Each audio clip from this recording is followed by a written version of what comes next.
Mga mima ko, dahil malapit na nga magpasko, share ko lang sa inyo itong aking nabiling Santa Claus hat. Napakamura lang nito at magugustuhan talaga to ng mga bata at kayo na rin mga adult. So, eto siya mga mima ko. Nakagandahan lang dito sa hat na to. Meron tong size na para sa kids and para sa adult. So, eto para kay Madam Hailey to, guys. So, eto yung size nito ay pang kids. And mura lang din to. Plus, umiilaw pa dito yung ulo ni Santa Claus. Tapos, kung meron pa tong iba-ibang designs. So, pwede kayong mamili dyan kung ano yung mga gusto nyo designs. Pero kami ang pinili namin si Santa Claus.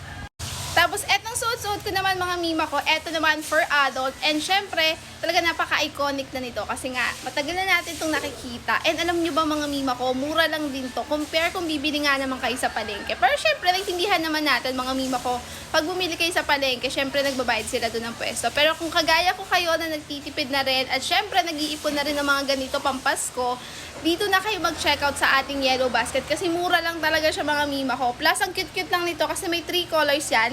So, eto yung unang pag-link ng ilaw niya. Eto yung pangalawa.